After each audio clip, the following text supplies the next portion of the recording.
सरस्वती जिस दिन उनको चक्कर देकर गायब हुई थी, उसी दिन से पंडित और ठाकुर इंतकाम की आग में जल रहे थे। उनको पता चल गया था कि सरस्वती अपने घर पहुंच गई है।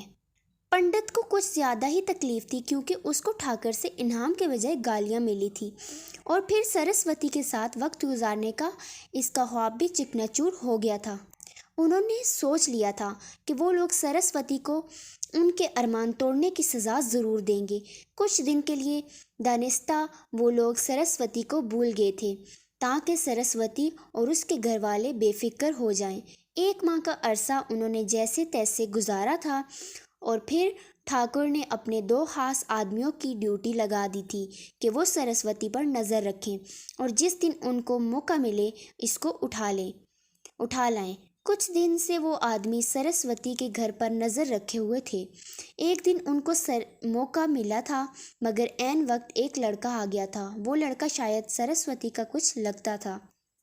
वो दोनों कुछ देर खड़े बातें करते रहे, और फिर सरस्वती वापस घर चली गई।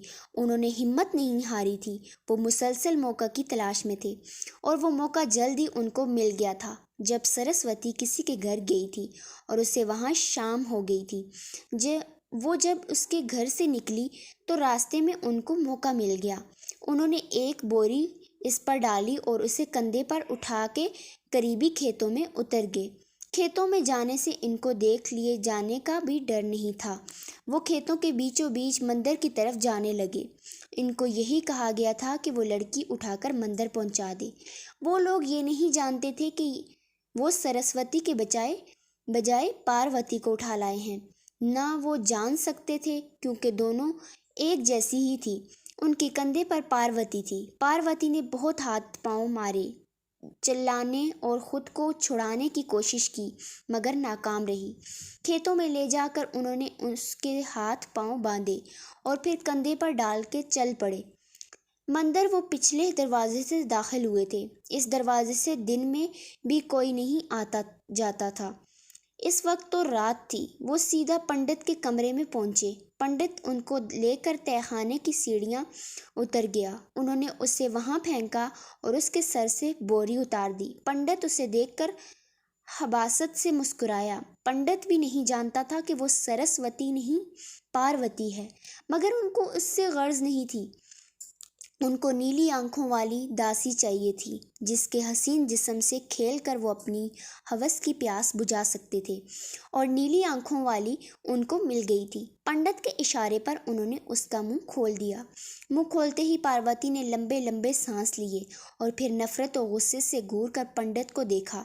तुम्हें कहा था ना, लड़की पंडित पार्वती से मुखातिब था, कि तुम अगर ठाकर को इनकार करोगी तो उसका अंजाम बहुत बुरा होगा। देख लो तो तुम फिर वापस आ गई हो ना। नहीं, इस वक्त तो तुम भाग गई थी, मगर अब तुम यहाँ से जिंदा नहीं जा सकोगी। पंडित बके जा रहा था और पार्वती चुपचाप उसे देखे जा रही थी। इतना तो वो जान गई थी कि वो अपनी बहन की जगह उस वक्त मौजूद है। ये लोग सरस्वती को उठाने गए थे और सरस्वती के धोखे में पार्वती को उठा लाए थे। पंडित ने भी उसे नहीं पहचाना था। सरस्वती ने उसे पंडित के बारे में बताया था कि ठाकुर का असल दलाल पंडित ही है। पार्वती ने बताना ज़रूरी नहीं समझा था कि वो सरस्वती नहीं बल्कि उसकी जुड़वा बहन पार्वती है। वो मुतमईन थी कि उसकी बहन बच गई है। अपनी बहन के लिए वो हर तरह की कुर्बानी देने को तैयार थी। दूसरे दिन एक बेहोश लड़के को लाकर उसके कमरे में डाल दिया गया। उसने उसका चेहरा देखा और चौंक गई। शामू बेसाख्ता उसके मुंह से निकला था। शामू की हालत बहुत बुरी थी। शायद उस पर बहुत तशद्दुद किया गया था। पार्वती ने घड़े से पानी का प्याला भरा और शामू के करीब आकर उसके होंठों पर कतरा कतरा टपकाने लगी। कुछ देर बाद शामू ने कराह की आंखें खोल दी।